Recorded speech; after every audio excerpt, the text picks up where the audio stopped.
la charcuterie française n'est pas du tout connue aux États-Unis. Donc, la merguez, ils pensaient que c'était un hot dog et donc il fallait la bouillir. Non, tu boues pas une merguez. Ah oui. Donc c'est vrai qu'ils ont plus l'habitude des saucisses qui sont pré-cuites comme des hot dogs ou déjà des bratwurst aussi qui sont déjà pré-cuites. Donc en fait, la charcuterie française, comme ils connaissent pas, il faut les éduquer là-dessus. Et donc ça, c'est vachement intéressant aussi. Bon, nous, on essaye toujours d'aller sur les farmers market parce que on aime bien, on aime bien expliquer, voilà, on t'es au explique à contact de plein la de gens. clientèle et tu expliques tes produits. Et tu vois un peu la réception que tu as derrière. D'accord. Mais en revenant sur l'histoire de la merguez, c'est une histoire vraie. Non, mais je vous crois. Céline a eu un appel téléphonique d'une cliente qui dit écoutez, j'ai mis la saucisse dans l'eau là, c'est vraiment pas bon. Ouais. Mais on n'y avait pas pensé. Ouais. Tu vois, c'est pas un réflexe. Bah oui, bien sûr. Donc l'aventure aussi est dans le humaine et tous les réflexes qu'on avait en fin de compte quand tu étais en Europe, tu les oublies.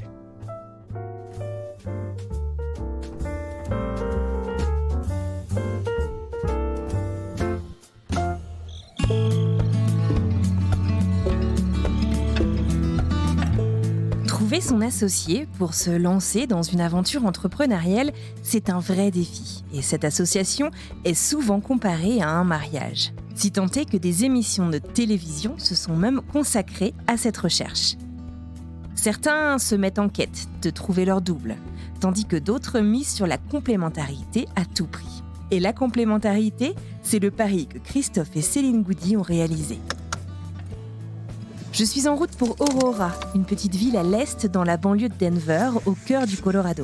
Il est 19h, il fait nuit noire, et ce soir je pars à la rencontre de ces amoureux avant tout, mais aussi bons vivants et surtout travailleurs, qui, il y a un peu plus de 10 ans, ont tenté, accompagnés de leurs 2 jeunes filles, de venir vivre aux États-Unis en s'installant dans la baie de San Francisco. À l'époque, Céline travaille dans les finances de marché, tandis que la spécialité de son mari Christophe, c'est le marketing. Avance rapide, aujourd'hui ils vivent dans le Colorado et sont à la tête d'une entreprise florissante, Goody's French Cuisine. Et ensemble, je vous invite à découvrir leur reconversion et l'histoire de ce couple hors du commun. Je suis Anne-Fleur Andrely, vous écoutez French Expat, un podcast de la rédaction de French Morning. Si vous souhaitez soutenir notre travail et notre indépendance, n'hésitez pas à vous abonner sur notre site frenchmorning.com. Allez, je suis juste devant chez eux. C'est parti.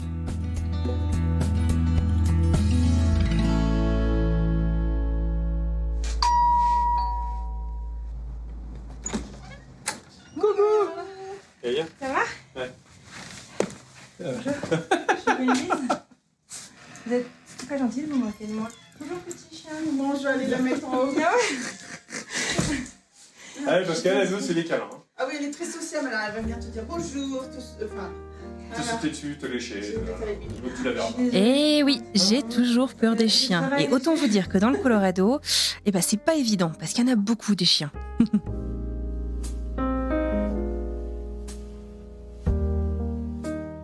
Enfin bref. Alors, on va faire un petit test de micro.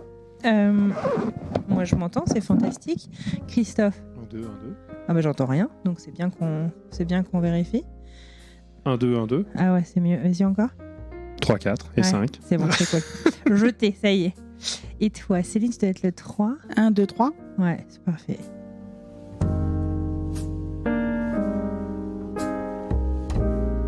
Alors moi, la première question que je pose généralement aux gens, et peut-être qu'on peut le faire de manière croisée, c'est si on se retrouvait, vous êtes des pros du networking, si on se retrouvait, je sais pas, dans un bar rempli de Français vivant à l'étranger et qu'on faisait un tour de table, ou tour de bar, ou je sais pas comment on dit.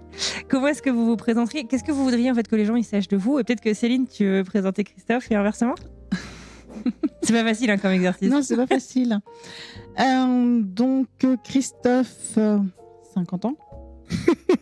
Maintenant, ça fait un peu plus de 10 ans que tu es aux États-Unis. Tu es venu pour ton premier métier, qui était le marketing et la communication. Ouais. C'est ce qui a fait venir toute la famille en fait aux États-Unis, et tout d'abord en Californie, dans la baie de San Francisco. Et puis, depuis quelques années, tu m'as rejoint sur la charcuterie, Goody's French Cuisine. Tu es là à mes côtés tous les jours. Et c'est aussi le papa de nos 2 filles, Mathilde et Emeline, qui ont 18 ans et 16 ans. Il y en a une qui vit en France, du coup, c'est ça ? Alors, il y en a une qui est repartie l'année dernière à Paris pour étudier au collège, au collège qui est l'université, en fait. Elle est partie... elle étudie à l'Université américaine de Paris. Donc, rester dans le système d'éducation américain, mais en profitant de la vie parisienne. Sympa. Voilà. Ouais. Pas que parisienne. De la vie de cours, quoi. Bon, parisienne, c'est agréable quand même. Tout la vie, étudiante. tout court. Ah bah écoute, on l'embrasse. Et alors, Christophe, est-ce que tu veux nous présenter Céline ? Oh, Céline. Je dirais pas ton âge. Parce que je veux pas dormir sur le canapé. Je vais dormir sur le canapé pour les 20 prochaines années. On me dit toujours que je suis plus jeune que toi. Donc ça va. Oui, quoi qu'il arrive. On me dit parfois que j'étais son père. Les cheveux blancs depuis très très jeune. Non, écoute, Céline était une étudiante brillante qui allait dans la finance de marché, qui était quelque chose qu'elle voulait faire sur Paris. Donc elle a travaillé pour pas mal de sociétés de courtage privées, des banques françaises et autres. Il y a un peu plus de 10 ans, moi j'ai eu une opportunité de pouvoir venir d'abord en Angleterre, parce que la boîte pour laquelle je travaillais, l'agence pour laquelle je travaillais est une boîte anglo-australienne qui m'a proposé de venir à Londres. Je venais quand même passer pas mal de temps ici aux États-Unis pour chercher nos clients, ce qui a fini par sonner les cloches à mon CEO de l'époque, et qui m'a proposé de venir ici déployer et développer les agences que l'on avait. J'ai emmené Céline avec moi pour voir un peu comment ça pouvait se faire. D'abord, en repérage, tu veux dire, pour voir si ça c'était faisable pour la famille ? Oui, donc elle m'a suivi avec moi 3 semaines quasiment. On a passé une semaine sur Las Vegas au moment du CES. Quelque chose. La semaine horrible, c'est la semaine la pire de Las Vegas cette année. Ah ouais, ça fait 20. Plus, on va rester gentil. Ça fait plus de 20 ans que je fais cet événement-là, que je viens passer du temps ici. Elle est venue. Elle a approuvé le projet. Ok. Donc on a approuvé le projet en janvier. En mai de l'année 2012, on a reçu les visas. Et en août, on était parti. Ah ouais, donc ça allait quand même assez rapidement. Ça allait extrêmement vite. Elles avaient quel âge vos filles à cet âge Emeline avait 3 ans, 4 ans. Ouais, à peine 4 ans. À peine 4. Mathilde, 8 ans, puisque c'est sa 2e année d'école élémentaire. D'accord. En tout cas, voilà, elle est revenue avec moi. J'ai eu la chance de pouvoir faire quelque chose, puisque la première chose qu'on m'a appris en arrivant aux États-Unis, c'est Happy Wife, Happy Life. C'est vrai. Voilà. Donc Céline était. Donc gardez votre femme heureuse et vous serez heureux. Et Céline était une cavalière. Ok. Et donc pour un de ses anniversaires, je vais vous faire un cheval. Ok. Et donc on a emmené le cheval avec nous. Oh, ça a été dealé, donc le cheval est parti. Il est arrivé après nous, il est arrivé un peu moins, un mois d'après. C'était ta condition pour partir aux US, Céline ? Non, mais c'était un des points qui pouvait lui permettre de. Ah oui, c'était un point d'attache en France qui lui permettait d'avoir une activité autre que s'occuper, tu sais, des enfants. Ouais. Et de faire le taxi, quoi. D'accord.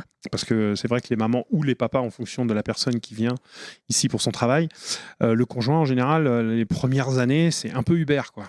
C'est Uber avant Uber. C'est vrai. Voilà, donc Céline, pour être sûre qu'elle ait une activité autre que simplement attendre la fin d'école des enfants, on a ramené le cheval, donc elle a passé beaucoup de temps avec lui. Il est toujours en Californie, hein, il vit sa vie peinard, il est à la retraite, il a une petite copine.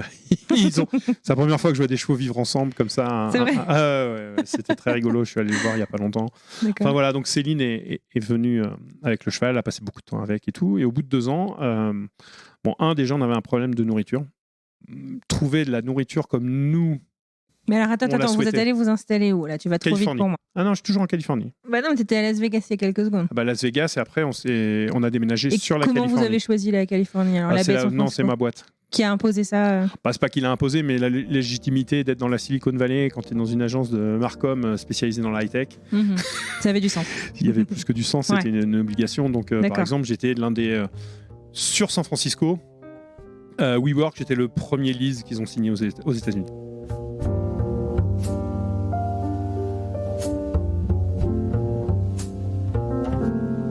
C'est toujours marrant de procéder à ce jeu des présentations croisées.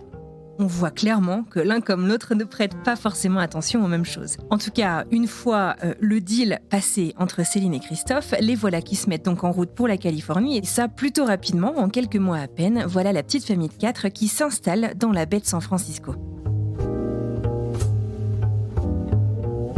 Toi, tu connaissais les US, donc parce que tu dis c'était ton 20e CES. Donc CES, pour ceux qui connaissent pas, c'est un gros show. C'est le plus gros show de consumer tech. et tech qui a lieu début janvier à Las Vegas. Qui existe depuis les années 60. C'est ça, où les plus grosses innovations tech ont été présentées. Événement en janvier qui dure quasiment une semaine. Ouais, et qui est assez épuisant. Qui est extrêmement épuisant. Je regarde pas des très bons souvenirs perso. Ouais. C'est le bruit, les odeurs, le monde. La foule. Moi, c'est les odeurs. Et le bruit. D'accord. Je peux plus. Chaque hôtel a son odeur, chaque hôtel a sa musique. Et comme tu vas d'hôtel en hôtel, t'es jamais dans les mêmes endroits. Ouais. La tête, elle explose, quoi. Ouais, j'imagine. Et toi, Céline, tu connaissais les États-Unis un petit peu, je sais pas, par les vacances ou par. Oui, exactement. Moi, je suis venue en tant que. On est venus tous les deux en tant que touristes. Donc, à l'époque, on avait fait plutôt la côte est et principalement New York. Donc là, la côte ouest, non, moi, je connaissais pas du tout. Et l'intérieur non plus. D'accord. Et ça t'avait plu? Enfin, je veux dire, ça a été, à part l'histoire du cheval, c'était dur de te convaincre de déraciner la famille, de venir t'installer aux US? Non, parce que non, ça n'a pas été dur parce que professionnellement, comme Christophe disait, j'étais dans la finance de marché, donc c'est quand même un métier très stressant. D'accord. Et arrivé à un certain moment, c'est comme un petit peu dans le marketing et comme t'as ta dose, quoi, et t'as besoin de. T'étais prête, c'était un bon moment pour faire un break. J'étais un peu bouffée par le stress et à l'époque, les enfants étaient en bas âge, donc il était temps de passer à autre chose. Et puis, je pense que les filles étaient jeunes et c'était le bon âge pour bouger. Et moi, j'adore l'école en France. Je trouve qu'on a une très très bonne éducation. Là où on pêche un peu, c'est les langues étrangères. Donc, à l'heure actuelle, c'est important d'être bilingue, voire même trilingue, d'avoir plusieurs langues étrangères à ton arc. Et je trouvais que c'était une chance de se déplacer pour que les enfants soient bilingues, voilà, c'était une belle opportunité. D'accord, ok. Donc ça y est, vous faites vos valises. Donc tu disais, vous avez vos visas et vous vous installez été 2012. Première chose qu'on a fait, c'est qu'on a visité les écoles. Céline voulait absolument que les enfants aient quand tu arrives et que tu es expat, tu sais jamais combien de temps tu vas rester. Ouais. En fin de compte. Donc là, tu vas dans pas la facilité, mais dans la sécurité. Donc la sécurité, c'est que dans la baie de San Francisco, tu as le lycée français ou tu as ISTP, qui est International School of Peninsula. Ouais, ça a changé de nom depuis. Ça a changé là, avec le Covid, ils sont changés, ils se sont agrandis et tout. Mais voilà, il y avait l'ISTP qui faisait maternelle, ça partait de la maternelle, même du kindergarten, donc même preschool. Ça va démarrer tout petit jusqu'à ce que tu rentres au collège. Donc en fait, c'était un bon moyen pour les enfants d'avoir une transition en douceur. Surtout qu'on ne savait pas si on allait rester ou pas. Donc, voilà, d'apprendre l'anglais, mais en restant dans un système français. Donc ça n'a pas été, je te les mets dans l'école américaine, je suis perdue, je ne peux pas communiquer avec les autres parce que je ne parle pas la langue, c'est un peu dur. Donc nous, ça s'est fait en douceur. Et voilà, donc les filles, ça s'est bien passé. Et à partir du moment où ça se passe bien pour les enfants, voilà, ça se passe bien pour toi aussi, quoi.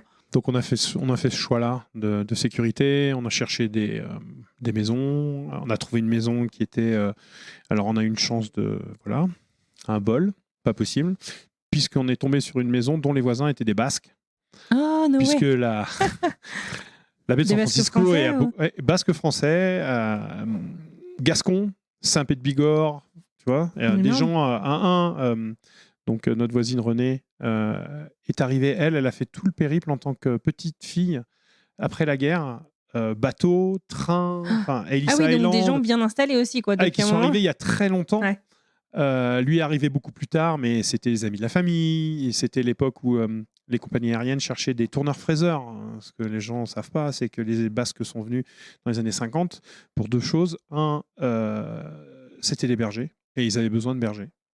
Aux US en général ou en Californie en Californie, plus précisément. Okay. Et après, ils avaient besoin de gens qualifiés, tourneurs-fraiseurs, chaudronniers, choses comme ça. Et t'as pas d'école ici. D'accord. Donc, ils importaient les qualités. Donc, ils ont importé les Français, les Basques francophones et les Basques espagnols. Et pourquoi les Basques spécifiquement? C'est une spécialité J'en qui sais est rien, plus je exercée. pense. Alors, historiquement, tu sais que la Californie est un coin très francophone. Pour moi, tu vois, je suis resté au Mexique, mais alors Maximilien, c'est encore voilà. Mais en tout cas, il y a eu une grosse partie de Français qui sont venus là. D'accord.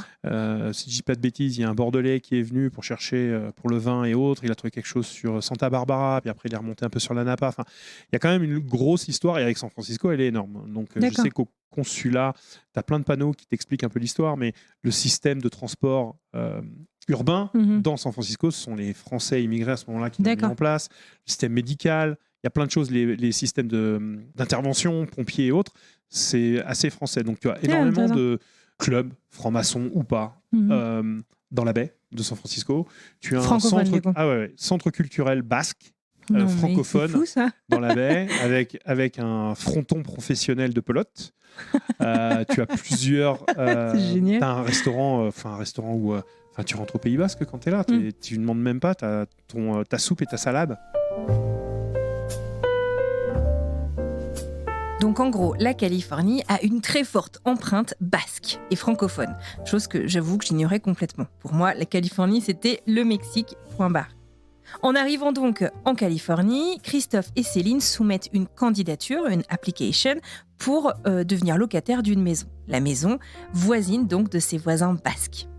Si vous vivez aux États-Unis, ce sera peut-être pas une grande nouvelle pour vous. Sinon, je vous explique. En gros, quand on soumet une candidature, il y a des coins des États-Unis qui sont particulièrement concurrentiels, que ce soit pour acheter une maison ou pour en devenir locataire. Alors arrive la surenchère. On propose plus pour acheter la maison ou on propose plus pour louer la maison. On propose un loyer plus important afin d'être choisi absolument par les propriétaires. Et en fait, ce dont Céline et Christophe se rendent compte, c'est que ses voisins basques, eux, les ont aidés justement à obtenir cette maison. Et ça tombe plutôt bien parce que cette famille basque va jouer un rôle très important dans la suite de l'aventure de Christophe, Céline et de leurs 2 filles. Donc ces gens-là nous ont beaucoup aidés. Ils ont été des grands-parents de substitution pour les enfants. Génial. Parce que quand on avait besoin, ils pouvaient être là, ils pouvaient aider, faire du babysitting, des choses comme ça.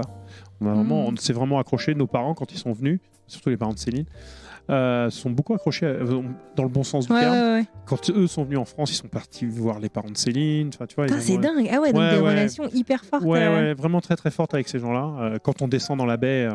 on en parlera un peu plus tard, mais on y va assez régulièrement, on passe les voir. C'est des gens qui font partie de la famille. C'est fait comme la famille. Voilà, c'est une famille étendue qu'on a trouvée, qui a beaucoup aidé à l'installation. À comprendre comment ça fonctionnait ici. Quoi. Puis le fait qu'on se sente chez soi, finalement. Ouais, exactement. Chez eux, à l'extérieur, c'est américain, tu rentres dedans, tu es dans une maison française. Hein. C'est quoi une maison française ? C'est quoi les différences entre une maison française et une maison américaine ? Déjà à table, tu as de la garbure, tu trouves du jambon. C'est quoi de la garbure ? C'est un plat spécifique du sud-ouest. Ok, moi je suis de Bretagne. Céline est normande. Voilà. Mais oui, tu retrouves ça. Tu as du jambon, tu as des pâtés, tu as des rillettes, des choses que tu trouves pas. On sait recevoir, quoi, c'est ça que tu veux dire. Tu sais recevoir. Tu as une horloge avec un coucou qui sonne. Tu as des coques partout. Tu as des photos des anciens sur les murs. Tu te sens... Donc là, on est quand même dans votre cuisine. Ouais. Donc moi, du coup, je me dis qu'on est dans une maison américaine. Ah oui. Parce que là, on n'a pas le coucou. Non, pas du tout. Non, on est vraiment dans T'es vraiment dans une maison américaine. On est arrivé il y a 2 ans et demi et c'est vrai que comme on fait aussi pas mal d'allers-retours en Californie, pour l'instant, on n'a pas trop touché. Non, mais c'est pas un jugement. On a trop le temps de décorer. Non, mais c'était un des deals aussi. Quand on a déménagé, c'était surtout ne pas avoir de travaux à faire.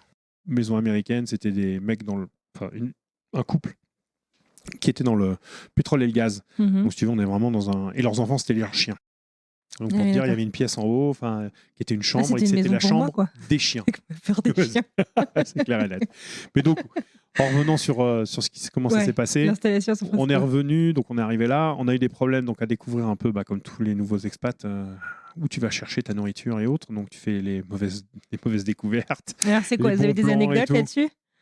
Des convenus au supermarché. Ah ouais, oui, les premières fois où tu t'achètes une paire de saucisses que tu veux faire griller et que tu découvres qu'il y a du fennel dedans et ou de l'anis. Du fenouil. Ouais. C'est vraiment pas bon, quoi. Ouais. C'est un goût. Ouais. Alors que c'est pas ça qui s'appelle les breakfast sausage ou Non, c'est vraiment les saucisses italiennes. Ah oui, non, c'est ça, italienne sausage. Alors tu as la spicy avec leur chorizo, machin. C'est pas pareil parce que c'est très sucré. Donc on a un vrai challenge sur ça. Tout est sucré ici. Le sucre est vraiment quelque chose d'important dans leur nourriture. Sauf que quand tu es européen et spécialement français, que tu sois breton, normand, que tu sois du nord de la France ou du sud-ouest, c'est plutôt les épices. C'est pas trop le sucre. Ouais. Donc tout de suite, tu te retrouves avec des problèmes à passer un temps fou dans les magasins, à relire tes étiquettes. Quoi. C'est un truc dont vous étiez conscient en France ? Genre vous étiez prêt à lire les étiquettes et tout ou... Non, tu avais beaucoup plus de confiance sur ce que tu pouvais avoir. Puis les réglementations, les étiquettes, tu peux les croire. C'est beaucoup plus réglementé, mais tu vois, par exemple, nous, la viande, où on habitait, on avait un marché régulier. qui était tous les samedis. Farmers Market, là, ça Non, Ouais. en France. En France. Ah, pardon. Oui, en France, pas D'accord. les farmers market aux États-Unis, mais en France. Donc notre viande et ça, et on avait un boucher dans la ville qui était excellent, donc on cherchait notre viande là-dedans. Donc Ouais. dès le départ, on avait des choses de qualité quand on était sur Paris, enfin la région parisienne où on habitait.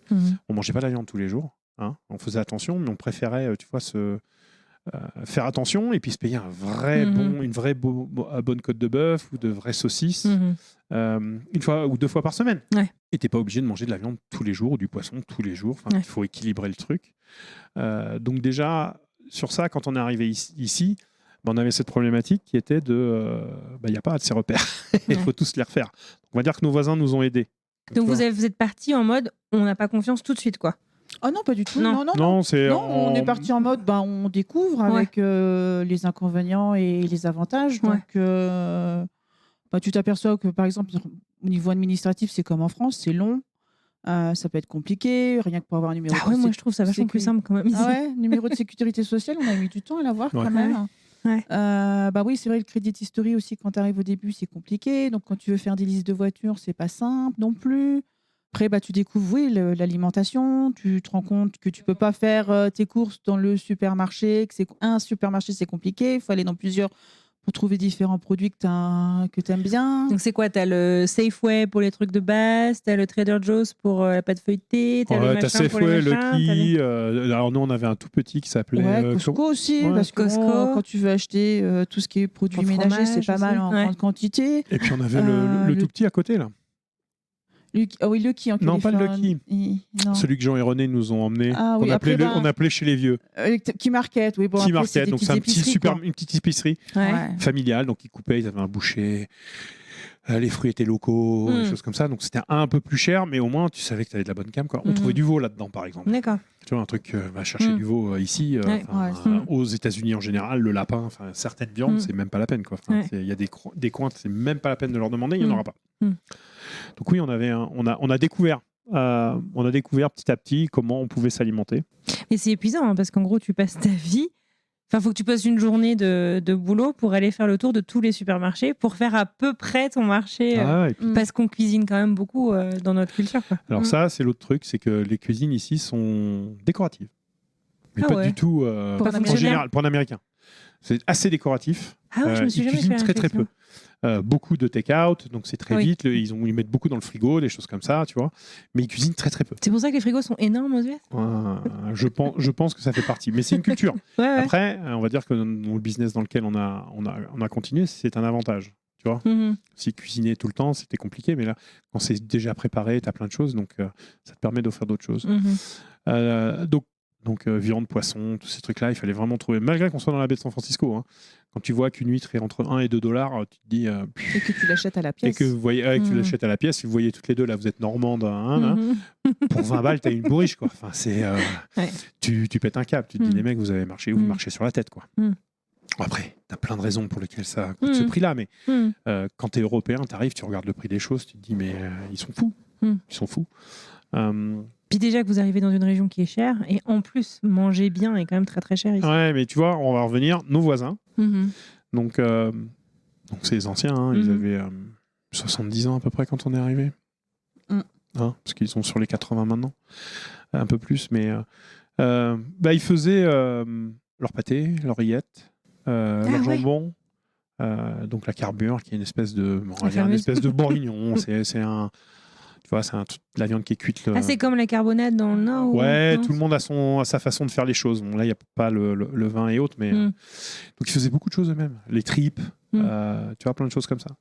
Donc, moi, venant d'une famille d'agriculteurs, du côté de mes grands-parents, mon père a été boucher charcutier. Ça te parle? Ouais, ça m'a parlé tout de suite. Donc j'ai commencé à faire avec eux.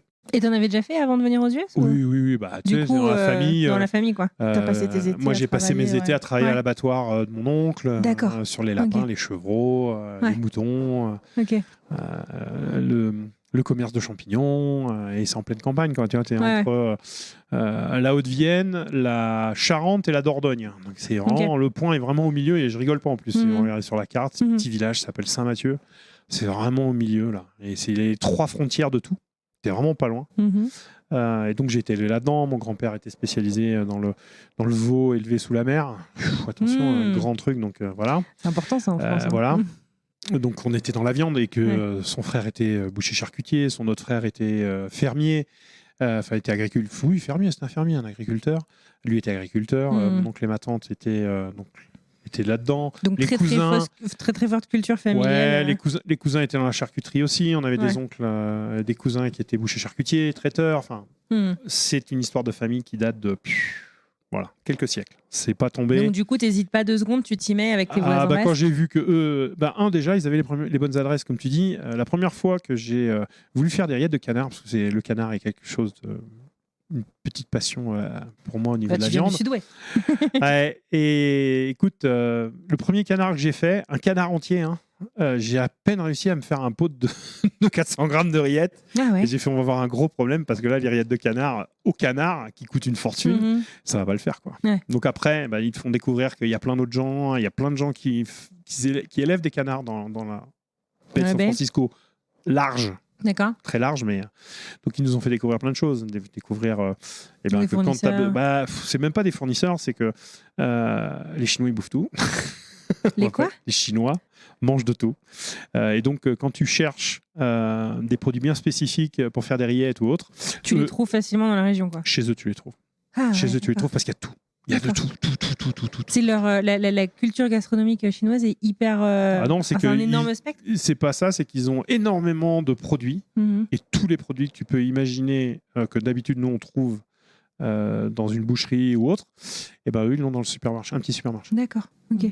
Non, puis dans la baie de San Francisco, la communauté asiatique est importante. Ouais. Donc du coup, tu as beaucoup d'épiceries, supermarchés. Oui, ils font venir beaucoup de choses d'Asie. Donc tu arrives à trouver beaucoup de produits asiatiques. D'accord.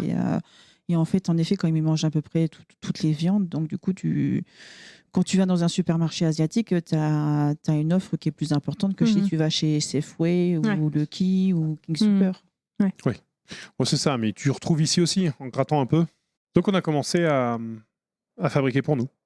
Ok, donc Avant tout. Donc là, ça fait combien de temps que vous êtes arrivé aux US ? C'est assez rapidement ? Un an et demi. Ouais. Au bout d'un an et demi, on fabriquait beaucoup de choses nous-mêmes. On achetait nos viandes en gros, on les découpait, on les faisait nous-mêmes. Ah ouais, mais c'est un peu... Oui, après, quand tu arrives aux États-Unis, tu fais... Bon, là, on parle de la charcuterie parce que c'est un peu notre domaine, mais il y a plein de choses que tu fais toi-même. Parce que une bûche de Noël, à l'époque, tu ne trouvais pas. Enfin, il y a 10 ans, tu ne trouvais pas. Maintenant, tu arrivais quand même à la pâtisserie, boulangerie française. Des femmes à pâte feuilletée. Je s'implémente bien aux États-unis, donc tu arrives à trouver des choses. Mais la galette des rois aussi, tu ne trouvais pas. Donc, moi, j'avais jamais fait de galette des rois de ma vie, on va dire, en France. Parce que c'est un truc que j'étais tout... C'était facile d'acheter à la boulangerie. Tant que t'as pas besoin. Donc, tu vois, nos voisins nous ont filé des pieds de piment d'Espelette, par exemple. Parce qu'il venait du truc, donc on avait du piment d'Espelette, ce que beaucoup de gens pensent c'est pas qu'une épice, parce que c'est comme un poivron. Donc on les mange verts comme des poivrons en salade. D'accord. Et plus ils rougissent, et plus ça devient un peu pimenté. Mais c'est pas un piment comme le jalapeno mexicain qui te détartre les dents si tu fais pas attention et que t'es pas prévenu. Encore, ça s'arrête aux dents, c'est pas mal. Mais... Ouais, parfois ça va plus loin. T'as l'estomac qui est retourné et tout. Mais non, on a commencé nos tomates, on a commencé beaucoup de légumes. Donc on avait toute une bande où les gens mettaient des fleurs, nous on a tout arraché et on a mis des légumes, quoi. D'accord. Donc on allait des herbes aromatiques, Ouais.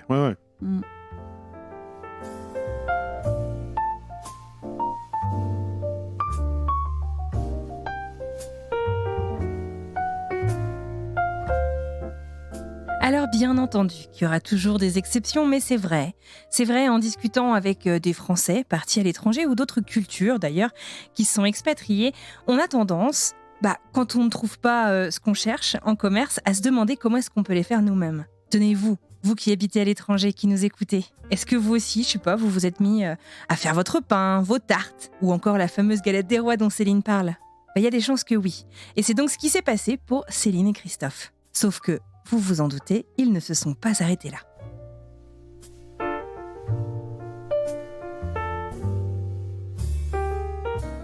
Quand on est parti de France, j'ai arrêté mon métier.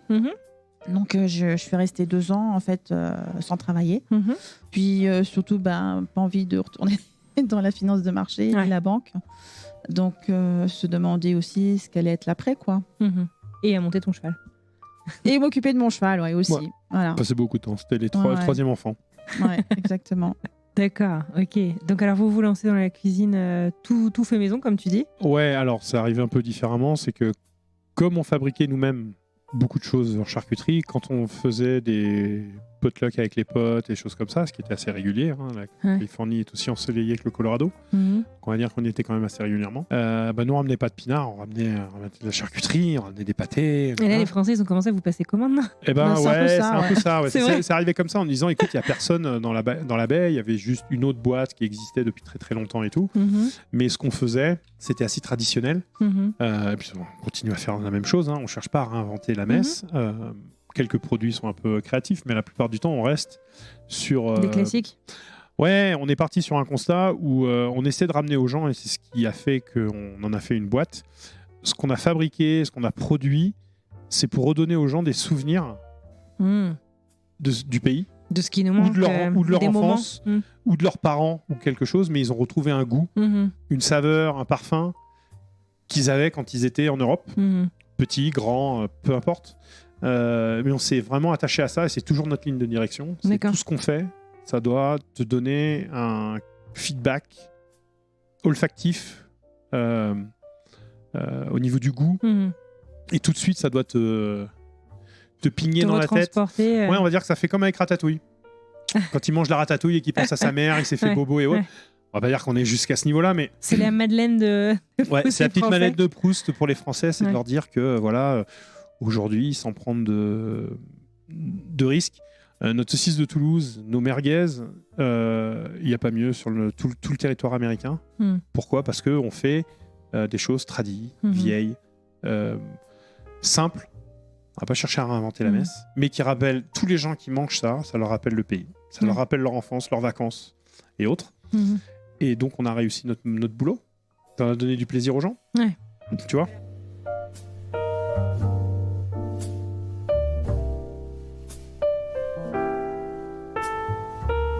Alors attends, on a sauté plein d'étapes là dans la chronologie. En tout cas, les gens en Californie nous ont ils nous ont poussé à créer une boîte. D'accord, ok. Et c'est arrivé à quel moment ça ? C'est 2015. Donc vous avez régalé la famille et les amis pendant 3 ans avant. Ouais, 2 ans et demi, et en fait. Et comme un mec dans la tech, j'ai fait un Kickstarter. No way, d'accord. Donc une campagne de financement participatif. Ouais.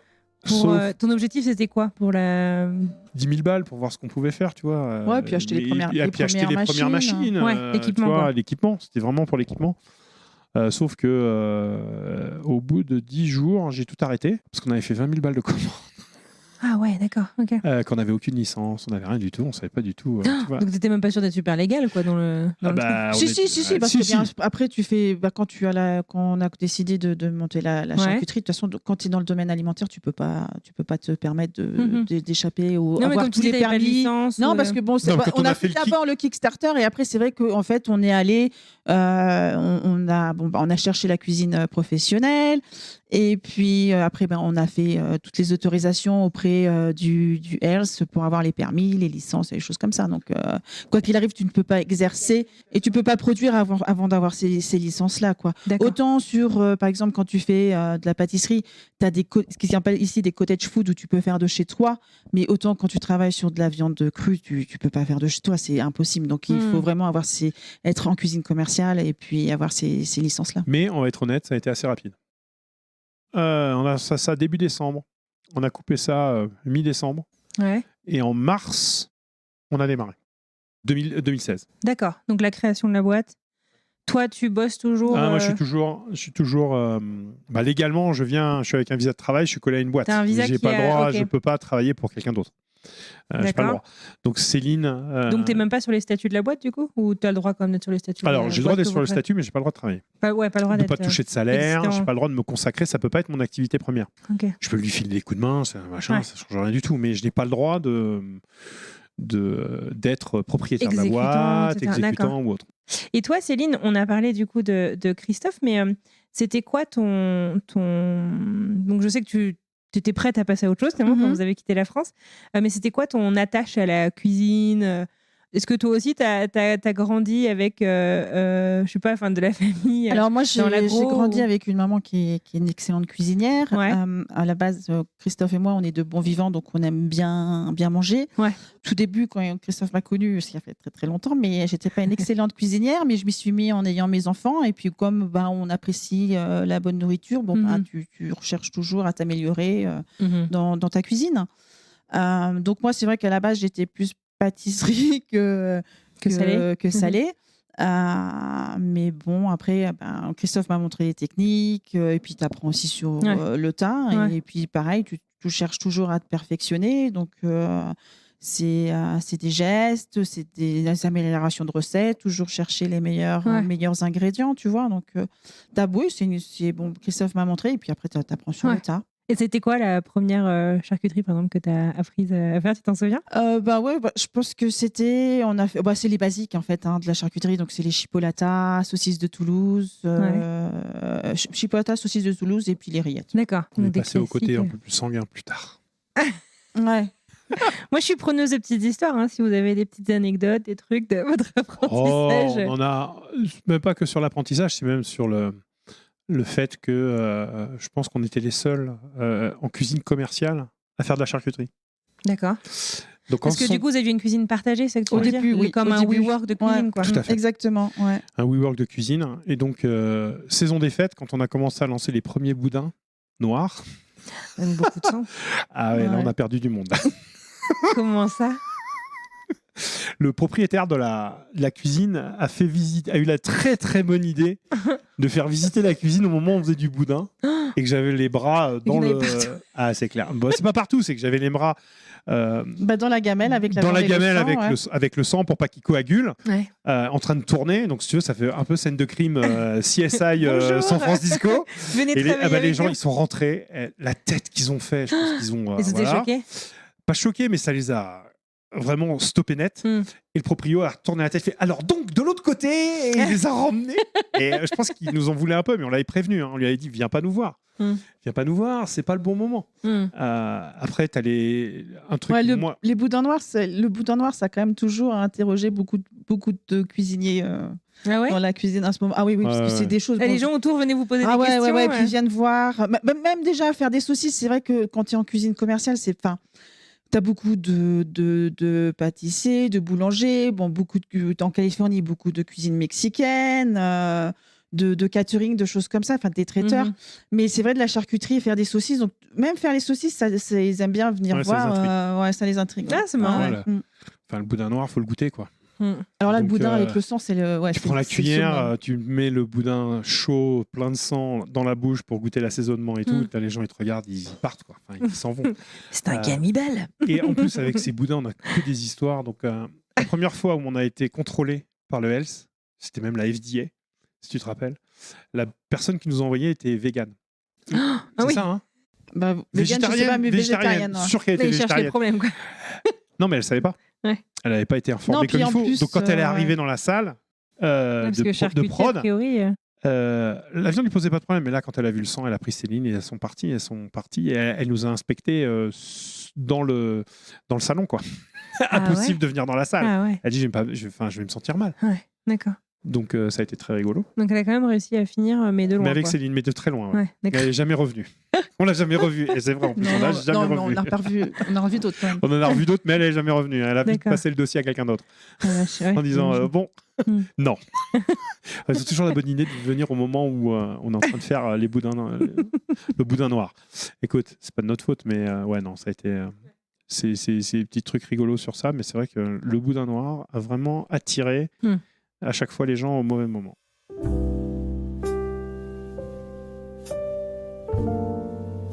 Donc vous lancez votre business, Goddy's French Cuisine.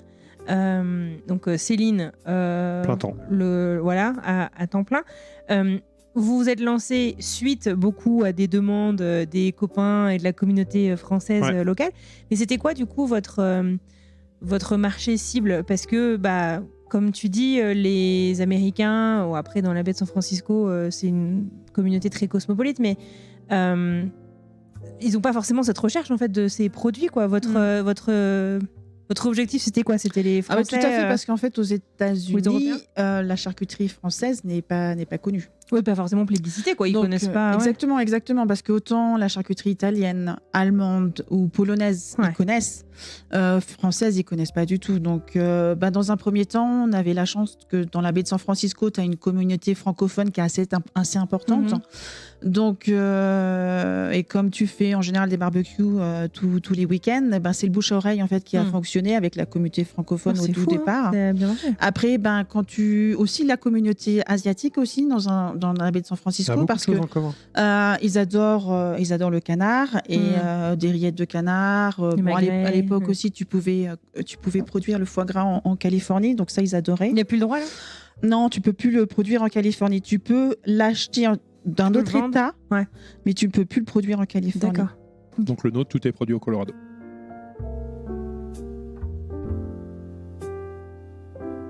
Donc on est 2016, la boîte est créée, bouche à oreille. Est-ce que vos prédictions sont vérifiées, quoi? Du coup, est-ce que vraiment le bouche à oreille, la machine s'emballe un peu dans la région? Oui, tout à fait, parce qu'en plus, comme il n'y avait pas à l'époque et que toute la communauté française recherchait ce type de produit, oui, ça a bien marché. En plus, tu as la chance d'être en Californie, donc globalement, tu peux faire des barbecues 11 mois sur 12. Donc oui, ça a bien pris, en fait. Comme en plus, on était vraiment pris dans la production, qu'on est tous les deux, qu'on était tous les deux à l'époque, on n'a pas le temps de faire du marketing ou de la communication. Donc, c'est vraiment le bouche à oreille qui a fonctionné. Ouais. C'est quand même le comble parce que ton boulot, c'est le marketing et la communication, mais du coup, vous n'avez pas fait du tout parce que tu avais ton boulot de jour. J'avais mon boulot de jour et mon boulot de la nuit et du week-end. C'est ça.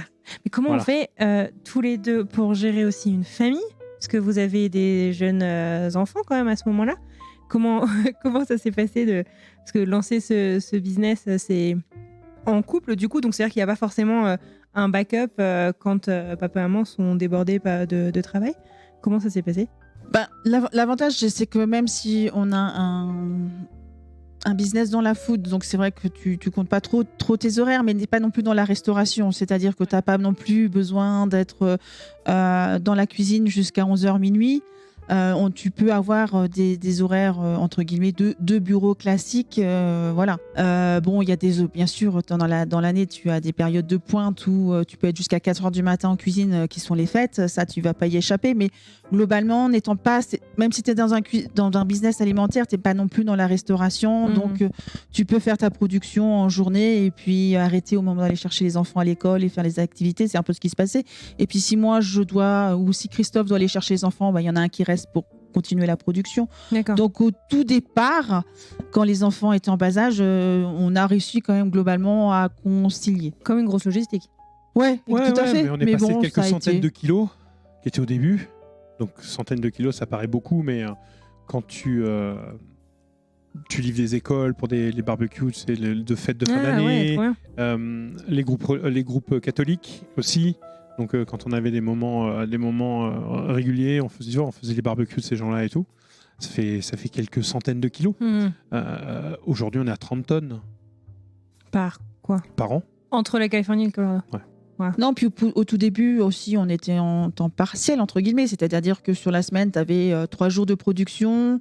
Comme nous, en fait, on n'a pas de magasin, donc on livre aussi une journée ou deux de livraison. Donc globalement, t'es pas. On n'avait pas tous les bons fournisseurs non plus. Au tout début, on avait des gens qui nous fournissaient, mais que des petites quantités. Ils n'étaient pas capables de nous fournir les quantités qu'on a aujourd'hui. Mais à notre niveau, on est quand même passé de quelques centaines à 30 tonnes, quoi. Et toujours à 2? Ah non. On a beaucoup plus de monde. Et puis, on a une unité de production en Californie qu'on a gardée, donc, qui est sur Belmont, où on a 4 personnes. À temps plein? Mi-temps. Parce que c'est des périodes tu produis, puis après, il faut vendre. Alors, ces personnes-là sont à mi-temps sur la prod, et après à mi-temps parce qu'ils distribuent et ils organisent les livraisons et les expéditions. Donc, c'est pas du tout le même travail. Et ici, au Colorado, on est monté sur les périodes de marché, puisqu'on fait 7 farmers market. Cette année, on va sûrement faire un peu plus. Mais ici, en pleine saison, on monte, puisqu'on va dire qu'à... du coup, vous avez des saisonniers. On est quatre là. Dans Donc on en a deux en plus toute l'année. D'accord. Et en haute saison, tu rajoutes entre 3 à 5 personnes en plus. D'accord. Dans la cuisine. Hein. On parle simplement dans le lab. D'accord, pour en produire. production. D'accord. Rien que sur la prod. Après, C'est sur, cool, les marchés, bah, voilà, c'est 7 à 8 personnes en plus, parce que certains marchés, tu as besoin d'être 2. Tout seul, tu n'y arrives pas. Quoi. C'est un bon problème à avoir. C'est-à-dire qu'il y a du monde, il y a de la demande. Ouais. Ah non, on va pas se plaindre. Donc aujourd'hui, oui, on a une petite entreprise avec moins d'une dizaine de salariés. On a des saisonniers, ce qui est normal puisqu'on travaille beaucoup là-dessus. Mais oui, au tout début, c'était Céline, surtout. Beaucoup Céline. Et moi, j'intervenais... C'est un sacré changement de boulot, de la finance à la production, au marché. Enfin, c'est un métier complètement différent. Ah, tout à fait, tout à fait. Mais moi, ça m'a plu parce que quand tu es dans la finance de marché, en fait, tout est immatériel. La Corbeille à la Bourse de Paris a fermé depuis des années. Donc, en fait, tout se fait... c'est des transactions immatérielles sur ton ordinateur. Et là, d'aller fabriquer ta charcuterie, des saucisses, c'est concret en fait. Avoir un produit. Et exactement, tu vois ton produit se fabriquer. Donc, oui. T'es plus créatif. T'es créatif aussi. T'en sors une certaine fierté quand même d'avoir fabriqué ça. Et puis, on a la chance quand même d'être en contact encore avec la clientèle et c'est toujours plaisant d'avoir les retours sur tes produits. C'est important pour vous justement d'avoir ces deux aspects, d'être et dans la cuisine et au contact des clients. Bien sûr, parce depuis le début. Ouais, bien sûr, c'est ce qui nous a aussi permis de développer de nos produits en fonction des demandes de la clientèle. Il y a des gens qui disent vous savez, par exemple, nous, on vient des Alpes, de la Savoie, et la Savoie, c'est les Dio, et les Dio, on n'en trouve pas ici. C'est quoi les Dio ? Les Dio, c'est des saucisses savoyardes, en fait, avec du vin blanc. Et donc, du coup, vous avez appris en Voilà, exactement. En fait, il y a des produits qu'on a développés parce que des clients nous les demandaient. On a fait la Morteau, on est un des rares à avoir de la Morteau aux États-Unis. D'accord. Du saucisson lyonnais. Ah, génial. D'accord. Et donc ça, c'est parce que vous gardez ce contact avec les clients. Que l'on a développé suite à des demandes.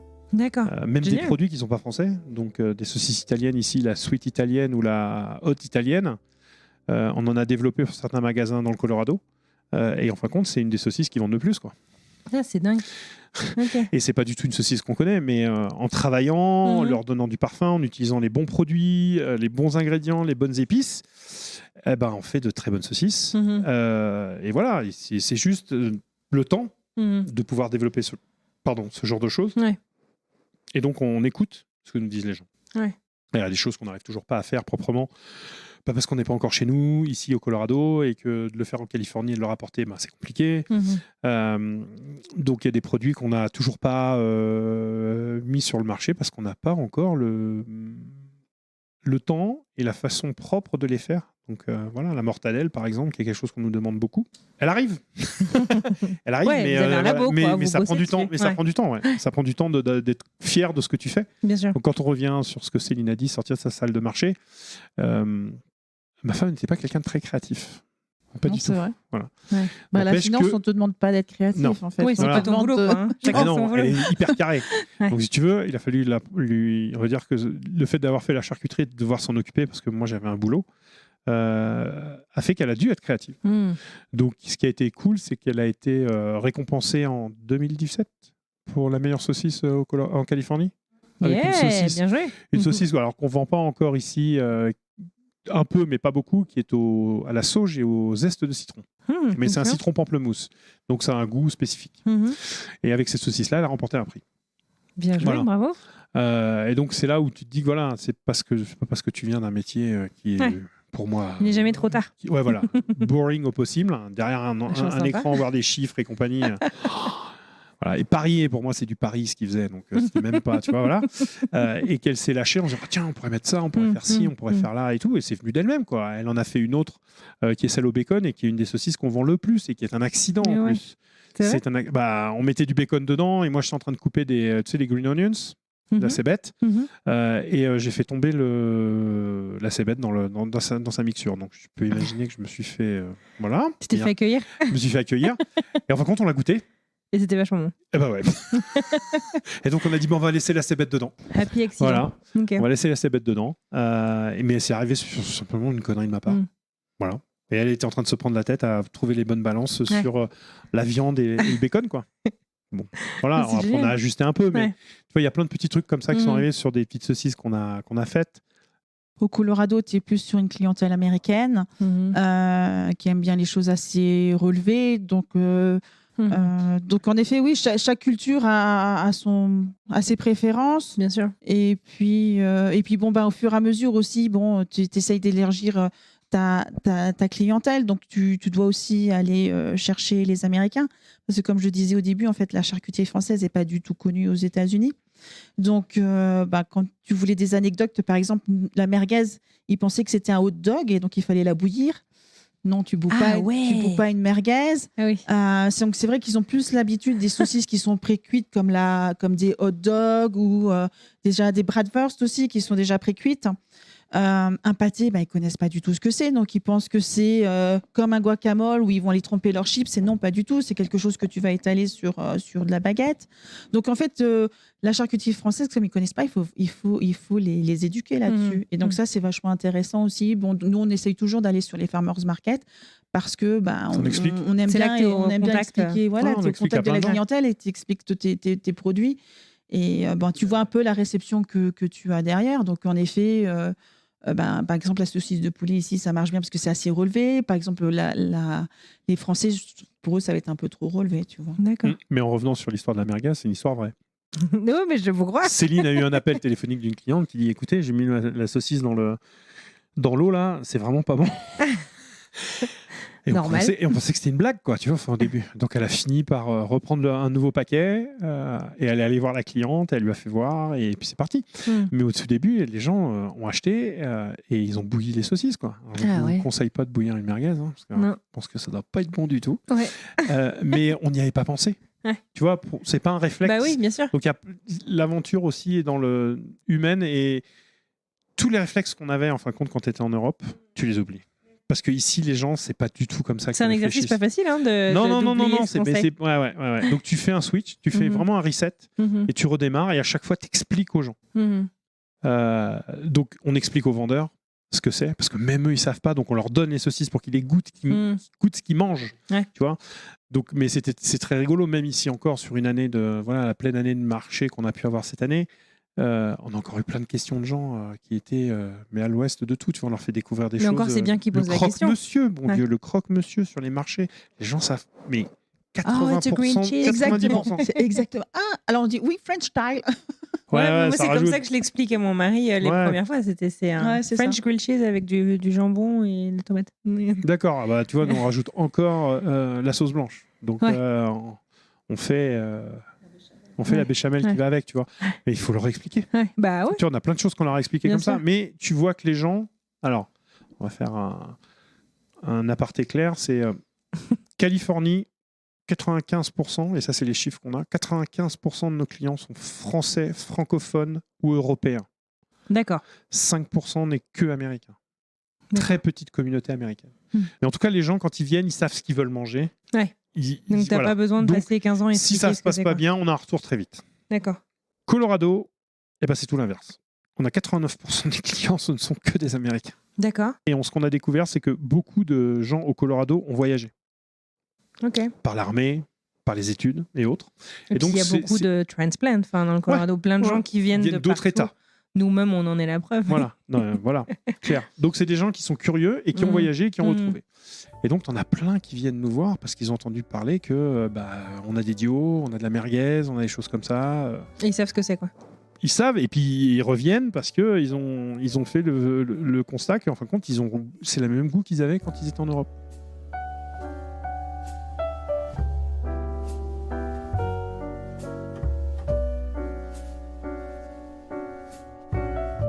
Juste si on revient sur la chronologie de ton histoire, à quel moment, du coup, est-ce que toi, tu quittes ton boulot pour te dédier avec Céline ? C'est hyper récent. Quand on a déménagé ici. C'est ça. Quand on a déménagé ici. Donc, quand on a déménagé au Colorado. Et vous avez déménagé ici quand, là ? Il y a 2 ans et demi. Donc 2019. Donc la boîte, ça fait 3 ans à ce moment-là qu'elle tourne. Ouais. On a monté en 2016. On est en 2024, c'est ça? Et non, ça faisait 6 ans à peu près. 2021. 6 ans qui est tourné parce que ça fait donc 2020. Non, c'est 2021 qu'on est venu ici. Oui, 21. Donc en fait, vous savez pas en quelle année vous êtes arrivé. On est en Non, train de on se revoir. recule, Parce que On est comme on perdu, fait tellement d'allers-retours entre en gros, toutes les 3 semaines, pour te donner le rythme, toutes les 3 semaines, l'un de nous part au moins une semaine en Californie. Waouh. D'accord, pour tenir là-bas. C'est épuisant quand même, ça aussi. Là-bas, on a 1800 square feet en unité de prod. Donc 180 mètres carrés, un truc comme ça. Ouais. Donc il faut quand même que ça tourne, que les gens sentent aussi que tu es avec eux, parce que loin des yeux, loin du cœur. Donc voilà. Donc on a fait des bêtises, comme tout le monde on a appris. Il y a des fois où ça nous gonflait d'y aller, donc on n'y est pas allé, et puis ça n'a pas loupé. Les gens, il y a eu des problèmes. On a eu des retours où les gens disaient non, il y a un problème, c'est trop salé, ça n'a pas de goût. T'y retournes. T'as compris que voilà, les gens s'épuisent tout seuls parce que t'es pas avec eux, tu les entraînes pas, tu les motives pas. C'est bien d'avoir ces patrons qui sont avec toi et qui mettent la main dedans, et si c'est pas, tu prends des mauvaises habitudes. Donc on a appris avec ça. Donc voilà, donc le rythme qu'on a, c'est quand même que toutes les 3 semaines, il y a un de nous qui part une semaine.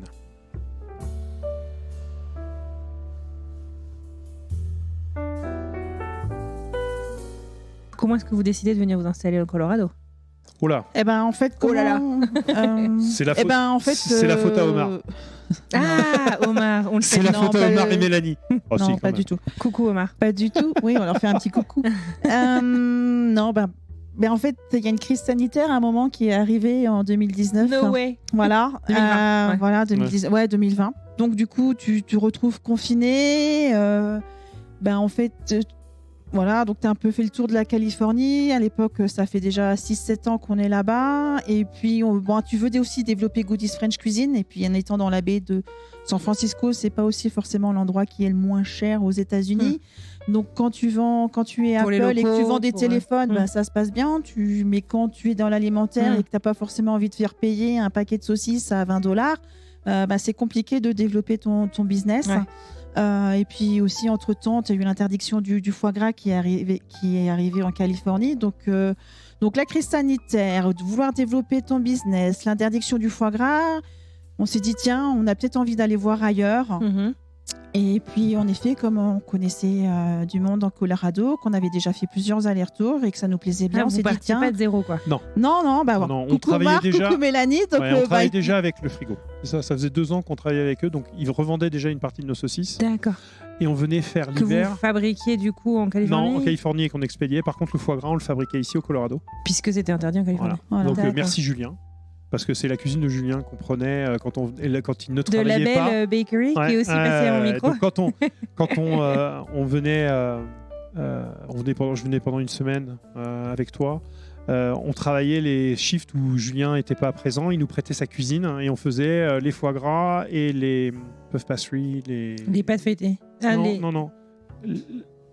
Ah mince. Les bouchées à la reine, non? Merci. C'est ça? Oui, et on faisait les bouchées à la reine parce que Julien avait le matériel de bakery, de boulanger-pâtissier, donc on pouvait ça. Donc,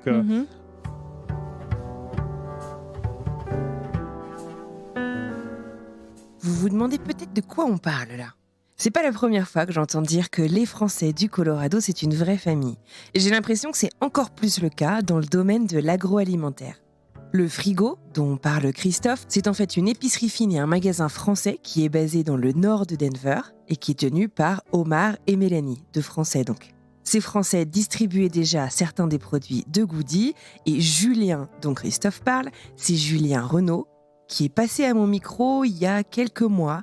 Si vous ne l'avez pas encore écouté, je vous invite à le faire. L'épisode était sorti au mois de juin 2023. Et Julien est donc boulanger-pâtissier dans la région de Denver. Il a plusieurs boulangeries. Et il a donc prêté ses cuisines à Céline et Christophe pour se lancer dans le Colorado. Une véritable famille, je vous dis.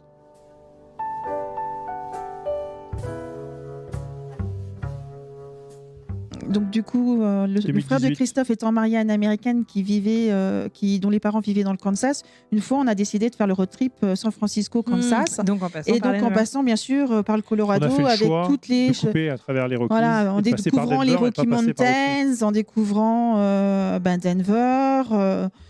Donc du coup, là, on a plus découvert le Colorado à ce moment-là. Et alors, ça a été coup de foudre en plein été, donc c'était sympa, pas de neige. Et Céline et les filles étaient fans des Broncos. Donc les couvertes de Colorado s'est fait à ce moment-là, lors de ce road trip-là. Ouais. On et a vous beaucoup aviez aimé. aimé tout de suite? Ouais. Ouais. Ce qui fait qu'on a changé notre road trip de retour. On est repassé par Denver et redescendre au lieu de descendre comme on avait choisi de faire. On est repassé par Denver. Et je connais personne que le Colorado laisse indifférent quand même. Hein. Enfin, ouais, c'est quand même un bel état. C'est quand même assez incroyable.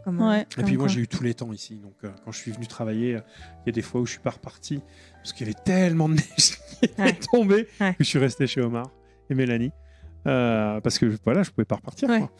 Et donc, on se posait beaucoup de questions pour revenir sur le déménagement. On s'est posé beaucoup de questions dans le sens où moi, avec mon travail, j'avais quand même pas mal de points d'attache sur Boston. Je connaissais beaucoup de monde. Je connaissais du monde sur Seattle.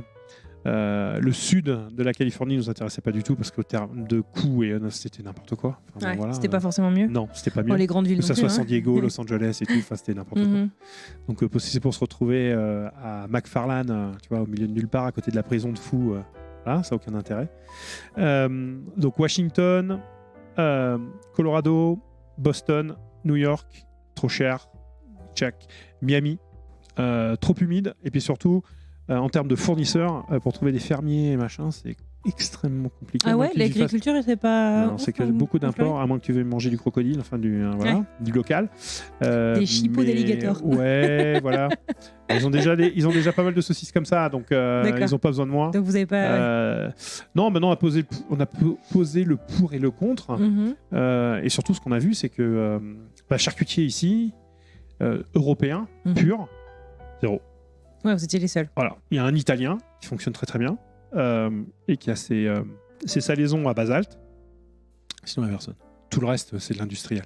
Et puis, j'imagine qu'être accueilli par une communauté, du coup, Julien qui vous prête ses cuisines, Omar et Mélanie, j'imagine que c'est aussi vachement, je sais pas si c'est rassurant, mais en tout cas, c'est engageant de se dire, ok, il y a des gens tout à fait. cool, voilà. C'est toujours sympa d'arriver de pas partir de zéro, dans un coin où tu connais personne. Enfin là, on connaissait du monde, c'est toujours plus. Monsieur le maire sympa, nous a fait une soirée spécifique pour nous présenter à tout le monde, donc on a fait un michoui dans son jardin.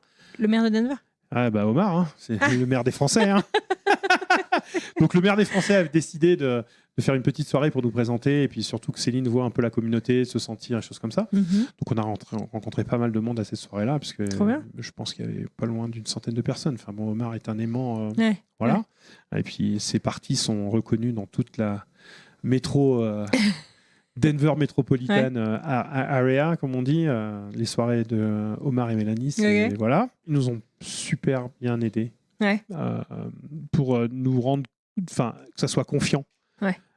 Sur ça, ils nous ont aussi recommandé une agent immobilière qui a trouvé la maison, tu vois. On s'est sentis accueillis. C'est génial. C'était super cool. Quoi. Donc ça, c'était 2021. Été 2021. On a recréé aussi une entité ici. Donc repartir de zéro, les démarches. C'est quoi, c'est une filiale ou c'est une boîte indépendante de celle en Californie? Filiale. Ouais, c'est une filiale. Donc le siège est en Californie. Excuse-moi, le siège est en Californie. Ok, d'accord. Donc voilà, reprendre les démarches avec le Health pour avoir un nouveau permis ici, une nouvelle licence, une nouvelle cuisine. Et puis on redémarre. Donc on a utilisé. Julien avait un proprio, on lui a demandé s'il avait d'autres cuisines et on travaille avec on est dans la cuisine, c'est le même propriétaire que Julien. Quoi. D'accord, ok. Génial. Voilà. Donc Julien nous a passé auprès de, je ne sais même plus comment il s'appelle, mais enfin peu importe. Tout le monde nous a aidés en fin de compte pour qu'on puisse s'installer. Tu vois, ça a été quand même plutôt rapide. La communauté française a été vachement solidaire et contente de vous accueillir. Sur ça, on n'a pas de mauvaises remarques à faire là-dessus. C'est les gens, quand tu viens au Colorado, en tout cas, beaucoup plus simple, parce qu'on est déjà une plus petite communauté, beaucoup plus simple de te faire introduire très très vite auprès des bonnes personnes, parce que les gens travaillent partout, dans plein de systèmes, plein de boîtes, plein de secteurs, plein de choses. Il n'y a pas que de la tech. La baie de San Francisco, le seul défaut, c'est que 90% des gens, c'est la tech. Tu as très peu de gens dans la food. Tu as très peu de gens en dehors de ça. Tu as quelques personnes dans l'éducation, mais ça se compte sur les doigts d'une main. Les gens dans la food, ça se compte sur les doigts d'une main. Par contre, de la tech, t'as un annuaire, quoi. C'est que ça. Dans les finances, dans le fonds d'investissement, il n'y a que ça. Donc, c'est plus compliqué d'être aidé par la communauté parce que tu as très peu de gens. C'est en train de s'organiser. Le Covid a fait changer plein de choses, mais Quand tu arrives dans les années 2010, t'as rien, quoi. T'as pas grand-chose. T'as vraiment pas grand-chose. Il y a plein de choses comme ça qui sont nées. C'est normal, avec le temps, quoi qu'il arrive, tu construis les choses.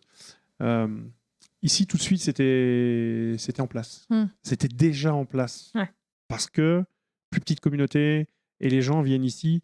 On a des gens dans la pub, tu vois, on a des gens dans la food. Mais il y a tous les domaines. On a tous les métiers. Les métiers.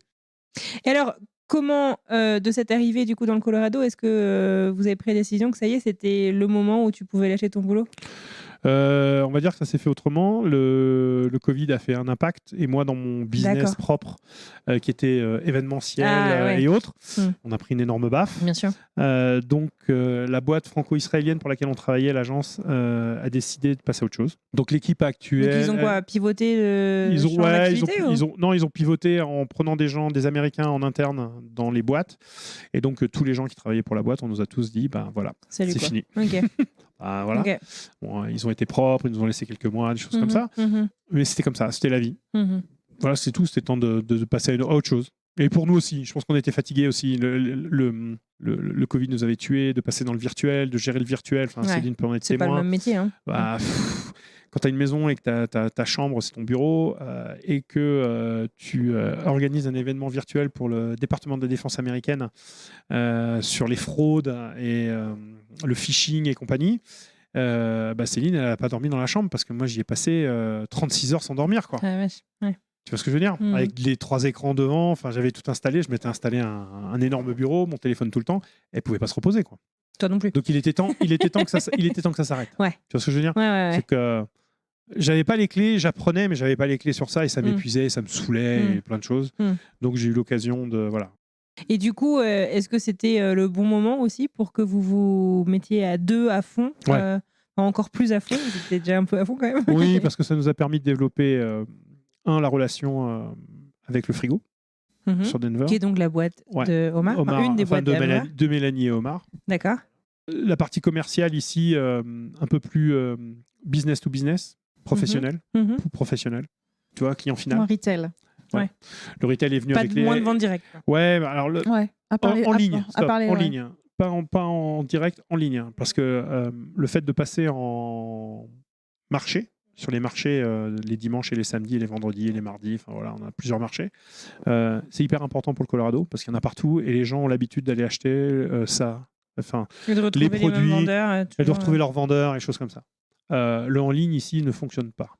C'est pas peut-être parce qu'on le fait mal aussi, mais ça fonctionne. Donc je suis la seule cliente du en ligne. Non, de mais Goody. vous êtes une centaine. Vous êtes une centaine quand on en a plus de 3000 en Californie. Tu vois ce que je veux dire? Oui, en même temps, comme tu dis, c'est pas la même population. Non. On n'a pas la même population. Donc comme ici on est beaucoup plus américains, et les Américains c'est en magasin et c'est en farmers market. D'accord. Ok. Donc le déploiement ici c'est fait là-dessus. Ok. Voilà. Donc finalement, le fait que ton emploi s'arrête, ça vous a permis en fait aussi de gérer, ça a permis de développer plein de produits, quoi. Tout ça. Déjà qu'ils soient plus présents en fabrication, donc déjà on peut produire plus, on peut développer des nouveaux produits. Donc Christophe, c'est un très bon commercial qui est à l'aise avec le relationnel, donc il aime bien aller démarcher les gens, donc aussi trouver de nouveaux clients en B2B. Donc oui, ça, bien sûr, ça aide au quotidien. Ouais. Et puis aussi, on est sur une activité physique, donc avoir des relais, c'est bien aussi. Donc c'est-à-dire que c'est aussi agréable d'avoir un homme en cuisine qui peut te porter des bassines de 50 livres, 60 livres de viande aussi, parce que moi j'ai aussi ma limite, les employés ont aussi leurs limites. Bien sûr.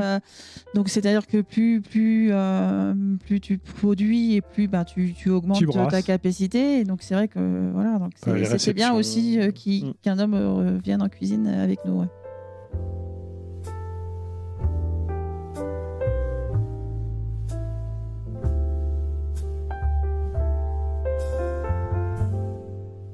Alors aujourd'hui, du coup, vous êtes associés tous les deux Non, c'est la chef. Ok. Céline, tu es la big boss, mais vous travaillez ensemble sur ce projet. Tout à fait. C'est quoi est-ce que vous pourriez me dire chacun l'un et l'autre en quoi est-ce que vous êtes complémentaires? Alors ok, tu nous as parlé un petit peu de Christophe en cuisine, mais au quotidien, même sur la gestion du business, sur tout ça, est-ce que vous pouvez me parler un peu, je sais pas, des de votre complémentarité? Je pense qu'on a chacun trouvé ses marques. Par exemple, pour la cuisine, chacun a trouvé ses marques. Chacun a ses produits où on est plus à l'aise. C'est quoi ta spécialité alors, toi, Céline?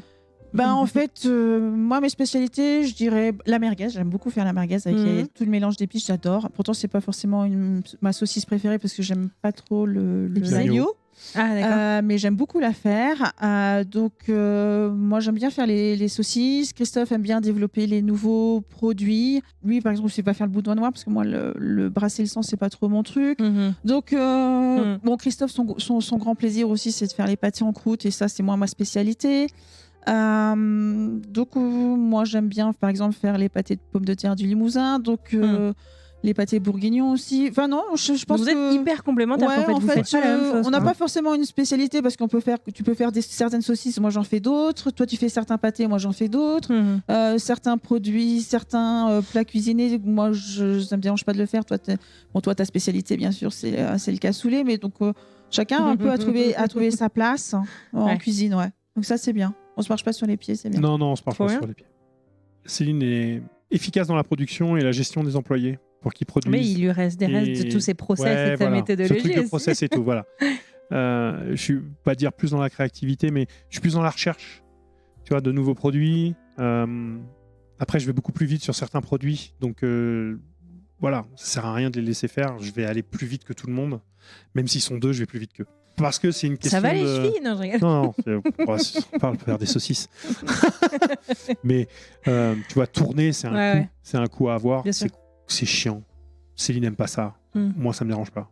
Mais je vais de plus aller chercher, tu vois, les nouveaux produits. Donc, on est allé faire des bratwurst et des weisswurst. Aujourd'hui, ouais, voilà. On sait qu'aujourd'hui, on a pas mal de retours d'Allemands, d'Autrichiens, enfin, voilà, qui trouvent qu'on a, surtout sur la weisswurst, qui est celle au veau, que tu trouves très peu, on a le goût. Donc moi, je suis toujours dans cette recherche de goût, parfois excessive, mais elle va arriver derrière pour me taper dessus en disant on se calme. C'est la voix de la raison, Céline. Oui, non, mais exactement, parce que si c'était moi, on ferait tout. Tu peux donc pas vous imaginer. êtes vraiment très complémentaires là-dessus, c'est génial. Ouais, mais c'est pour ça aussi. Enfin, je pense que. C'est-à-dire après la créativité, il faut la ramener à une routine quotidienne, hebdomadaire. En plus, la scaler à une certaine production, même si nous, on est quand même sur de l'artisanal et c'est quand même des petits batchs. Mais bon, il faut que ça rentre dans un process artisanal. Oui, c'est moi qui interviens un petit peu en disant non, stop, là, on peut pas. C'est quoi le futur de Goodies French Cuisine? On a besoin d'un endroit à nous pour produire et pouvoir stocker en quantité. Parce que là, les locaux que vous avez, c'est pas du temps complet. Cuisine partagée encore. Ah, c'est cuisine partagée. Ouais, cuisine partagée. On a des shifts de nuit. Alors, on préfère les shifts de nuit parce qu'on a moins de monde qui nous embête sur ça. On travaille avec de la viande crue, donc on fait attention énormément au process, aux températures à garder. Et en pleine journée, tu vois comment on peut être l'été. C'est mort. C'est pas des cuisines climatisées ou... Non. Elle est pas bien sûr que si. Enfin, climatisée. Bien sûr que si, c'est climatisé. Pas de manière aussi efficace que tu voudrais. Non, mais Christophe, il faudrait un frigo à 34 degrés. Non, 50 degrés. Il me faut 5 degrés. Non, bien sûr que si, c'est climatisé, surtout avec les températures que tu as là l'été. Comment tu pourrais travailler? C'est pas climatisé comme je le souhaiterais. Il faudrait qu'il fasse 5 degrés. C'est pas frigorifié. Mais c'est. Il faut travailler dans un frigo. Quand tu fais de la charcuterie, il faudrait travailler dans un frigo. Donc, on est tout le temps en train de rentrer et sortir des frigos walk-in. On rentre, on sort, on rentre, on sort. Et moi, je perds énormément de temps. Je trouve qu'on perd énormément de temps, que c'est épuisant aussi parce qu'il faut porter à chaque fois. Qu'on n'est pas obligatoirement à avoir les étagères les plus basses. Donc parfois, il nous faut des étagères tout en haut. Donc c'est toujours pour Bibi ou moi ou un autre pour le faire. Mais Céline, je veux pas qu'elle le fasse. Parce que je veux pas qu'elle se casse le dos ou n'importe quoi. Ou même on a certaines filles, elles peuvent même pas atteindre les... Voilà. Donc ouais, on a besoin d'un endroit où... à vous, avec votre... Avec mes process, moi, de température et autres. Tu vois. Et aujourd'hui, on n'a pas cette capacité-là. Donc ça nous permet pas de faire plein de produits qu'on souhaiterait faire. Donc après, je te laisse parler. Donc en fait, le projet pour Goodies French Cuisine va avoir lieu, va se faire à Denver, au Colorado, à l'automne 2024. Okay. On va ouvrir un magasin. Génial. Voilà. Donc, le et premier, avec notre cuisine aussi qui sera attachée au magasin. D'accord. Vous avez trouvé les locaux et tout déjà? Oui, c'est fait. Le lease a été signé il y a quelques semaines. Ouais. Félicitations. Dans quel coin de Denver? Wash Park, Washington Park. Super. Donc j'aime beaucoup ce quartier-là. C'est très sympa. On a la chance d'avoir trouvé Ce qu'il Donc fallait. c'est un bel espace. Et du coup, les produits, vous allez pouvoir en proposer des différents. Vous allez rester sur la charcuterie. Comment Alors là, on va ouvrir un deli et un market. Deli Donc, et market, ouais. voilà, donc deli, donc on Qui va proposera s'appeler Goodies Deli and Market. Bien sûr, on proposera les produits de Goodies French Cuisine, donc on pourra y retrouver les produits saucisses, les pâtés, mais pas que. Puisque plats. comme c'est un deli, donc on Les va fameux proposer, voilà, exactement, deli, on va proposer une gamme de sandwichs, des Non, sandwichs un peu sur plus européens. Ouais, ça. Ouais, mais tu pourras avoir des vrais sandwichs merguez, chipot, saucisses de Toulouse, dans du pain. Et puis à côté, on développe des choses qu'on ne fait pas avec Goodies French Cuisine. Donc il y aura une fromagerie, génial. boulangerie, pâtisserie, et puis l'épicerie fine. Génial. Avec plein de produits français, européens. Il y aura un peu plein de choses. Et on travaillera aussi avec des petits producteurs locaux au Colorado. Parce que je pense que c'est sympa aussi de pouvoir les mettre en avant. C'est clair. Donc c'est quoi du coup? C'est en construction là actuellement? Alors, en fait, l'architecte est en train de finaliser les plans pour pouvoir déposer le permis. Et puis après, une fois que ça sera accepté, lancer les travaux. Et donc une ouverture pour quoi? Thanksgiving ou un truc comme ça? Automne 2024. On espère avant Thanksgiving. Avant Thanksgiving, oui. On espère avant Thanksgiving. On sera là. Hein. Ouais. Bravo. On fera un opening, mais bon, voilà. Dedans, on pourra faire des choses, on pourra faire des événements. Il pourra y avoir des cours de cuisine. Ah, tu vois, il y a plein de choses qu'on va pouvoir faire parce que c'est notre lieu, mais ça restera un grocery and deli, donc une épicerie fine où on proposera plein de choses dedans. Et du coup, vous allez récupérer vos nuits? Est-ce que vous allez pouvoir travailler en shift de journée? Ouais. Oh, pas toujours, parce que quand arrive la période de fête, faudra quand même c'est intensif, envoyer du lot. Mais bon, oui, je pense qu'on va pouvoir se caler sur. Surtout, ce qui va se passer, c'est Céline va se focaliser sur le magasin. Moi, je me focalise sur la charcuterie et je reste que sur ça. Et comme tu en as parlé avant, on a développé certains produits avec certains business, dont Julien de la Belle.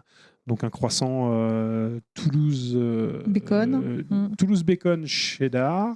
Non, Toulouse bacon et mental, je crois. Et l'autre, c'est la merguez avec du cheddar.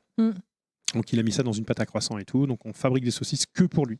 Ces saucisses-là ne sont faites que pour lui parce que ce sont des saucisses qui sont sans boyau et qui sont faites à une certaine taille, un certain poids, que ce soit pas voilà.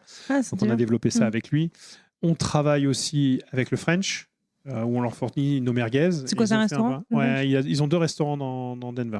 Et donc voilà, l'objectif aussi que tu auras, c'est de développer. On travaille avec B2B, la bouche aussi. On se sépare les tâches aussi.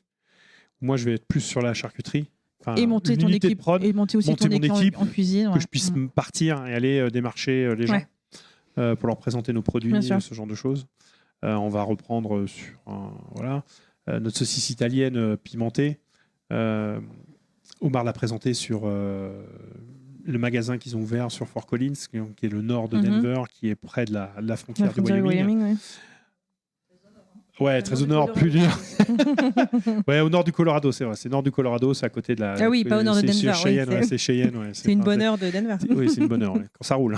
Du nord de Denver, d'ailleurs. La route ressemble beaucoup à la baie. En tout cas, voilà. Il a vu des gens sur place qui sont intéressés par certains de nos produits. On a des gens du Wyoming qui descendent faire du shopping encore, et tout. La communauté française, c'est génial. Mais c'est fait avec des Français, mais nos clients sont américains. Ouais, d'accord. Tu vois, ici, sur le Colorado, et ce qu'on voit, c'est que vraiment, alors déjà, on a une énorme demande sur le magasin. Donc, sur tous les farmers market, tout le monde nous demandait où vous pouvez acheter, où est-ce qu'on peut venir toute l'année, quoi. Donc, on a encore 2-3 magasins avec lesquels on est en train d'affiner notre portefeuille de clients avec eux. De la façon dont on peut travailler, qu'il y en a un sur Denver qui est plus à côté du stade de foot américain, et un autre petit deli qui est à côté de Louisville. Voilà, donc on travaille avec ces gens-là pour leur fournir une petite quantité de produits, mais se déployer pour que les gens puissent récupérer nos produits un peu partout. D'accord. Voilà, là aussi, c'était l'objectif de venir au Colorado, c'est justement de pouvoir monter un projet comme ça que tu ne peux pas forcément monter dans la baie de San Francisco. Non. À cause des coûts financiers, tout à fait. Donc là, c'était aussi pour ça qu'on avait aussi décidé de déménager au Colorado, c'est pouvoir de monter un projet comme ça. Et surtout d'avoir une cuisine centrale dans laquelle on va pouvoir produire pour plein d'autres États. C'est ce que j'allais vous demander, du coup, est-ce que vous allez garder votre empreinte en Californie ou est-ce que vous allez envoyer en Californie? Ouais. Par contre, on va développer donc les locaux l'État de Washington. D'accord. On va développer Washington sur le courant mars. Ouais, Seattle, la Californie dessert Ouais. toujours la Seattle. Californie et le Colorado va desservir le Colorado et bien sûr C'est-à-dire le que la reste des Californie aujourd'hui, États-Unis. ce qu'on a Vous vu, allez c'est que la continuer prod- l'expédition ouais. aussi. Mais du Colorado. Ouais. L'unité de production principale va être basée au Colorado. Mais là, ce que vous m'expliquez tout à l'heure, c'est que vous partez quasiment tous les 15 jours, 3 semaines pour bosser là-bas. Avec le magasin, ça va être plus compliqué. Est-ce C'est que pour ça qu'il faut votre que je monte une objectif, équipe. c'est de... Oh, d'accord. Ok. D'où le fait d'avoir une équipe, c'est Ouais. de pouvoir m'absenter pendant une semaine. Céline aura toujours un œil puisque la cuisine est collée collée au magasin. Et D'accord. le fait que aussi la cuisine va fournir en temps réel des plats Mhm. et des saucisses à manger. Donc ça va être très lié. Mhm. Donc j'ai besoin de former mon équipe à ZAP et Bien j'ai sûr. pas besoin de cette cuisine-là pour la former. Il faut que je les forme là maintenant. Alors, s'il y a des gens qui veulent candidater, ils peuvent vous écrire. Ah Ouais. bah tout à fait, ouais. Ok. Ouais. C'est quoi le meilleur moyen de vous contacter sur Instagram, Facebook, sur votre site Oui, bah, via par message via Instagram ou Facebook ou alors par email aussi. Le mieux, c'est contact@goodycharcuterie.com. Super. Bah, je le mettrai dans la note de l'épisode. Et du coup, là, tout ce nouveau projet-là, vous le faites sur vos fonds propres ou vous avez des investisseurs? Non, là, on aura un associé pour le magasin et la cuisine. Et c'est un Français ou pas du tout? C'est un Français basé au Colorado, ouais. D'accord. Ok. Ouais. On a un Français basé au Colorado. Eh ben génial. Eh ben toutes mes félicitations. Est-ce que vous Merci. avez un dernier petit mot, je sais pas. J'aime bien une question que je pose traditionnellement, c'est est-ce qu'il y a un petit conseil que vous chuchoteriez à l'oreille du Christophe et de la Céline d'il y a, je sais pas, 10 ans, qui débarquaient aux États-Unis, un petit truc que vous auriez aimé entendre ou qui vous aurait peut-être aidé ou qui vous a peut-être aidé d'ailleurs, qui pourrait bénéficier à nos auditeurs auditrices. Moi, Christophe pourrait me chuchoter en disant allez, vas-y, tente le coup, tu vas voir, tu vas pas regretter. Ouais. Et en effet, 10 ans après, je regrette pas. Ouais, t'as l'air épanoui. Ouais, bien sûr, ouais. Donc T'as on que ça. a quand même réussi, en travaillant quand même beaucoup d'heures, Ouais. on a quand même réussi à trouver un bon équilibre familial. Ouais. Et comme tu dis, en restant épanoui, que ce soit dans le domaine professionnel et dans le domaine privé. Donc c'est Bravo. parfait. C'est génial. Alors moi, c'est simple, j'aurais dû le faire plus tôt. Ah ouais. On a failli. On était étudiants, on a failli, on devait partir en Australie et puis ça s'est pas fait. Bon, après, la vie est faite sans regret, tu vois. Mhm. Mais c'était juste ça, c'est que j'aurais dû partir plus tôt. Ouais. La France m'a donné beaucoup de choses, mais à un certain moment, j'étais arrivé à un point, pas de non-retour parce que c'est pas le bon mot, mais Mhm. je tapais un mur. Mhm. Donc j'ai continué à bosser. On était loin d'être malheureux, tu vois, on vivait très très bien. Mais cette mise en danger, j'en avais besoin. Mhm. En fin de compte, je tombais dans une routine où je m'emmerdais. Et donc j'aurais dû le faire plus tôt, j'aurais dû Ouais. me taper un coup de pied et dire allez hop, on y va. T'aurais pu pousser plus tôt.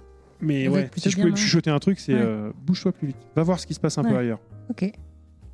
Eh ben merci beaucoup. Ben, entends. Merci. Et bravo pour là où vous en êtes aujourd'hui. Merci, Merci Anne-Fleur. Marie. Mais ça Non, non, suffit. merci Yann. Merci Anne-Fleur. Non, attends. Redis-le gentiment, monsieur. Merci Anne-Fleur. Voilà. Voilà, ça enregistre, tu vois. Je vais faire une pause. Merci Anne-Fleur.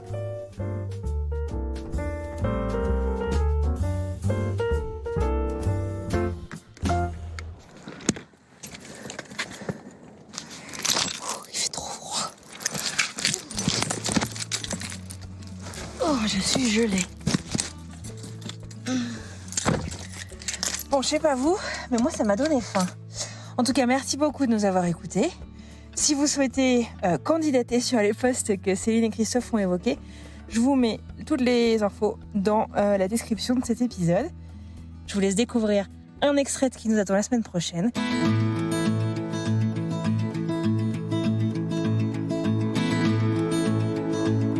Le seul truc que j'avais pas compris, tu vois, aux États-Unis, on te vire comme on t'embauche en fait. Hein.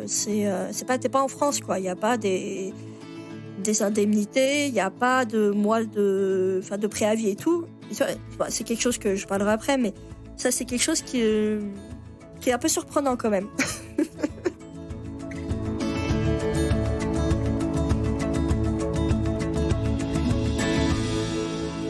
Il me reste plus qu'à vous souhaiter une merveilleuse fin de journée, une très belle fin de semaine. Et je vous dis à mardi prochain pour une nouvelle histoire. Bye.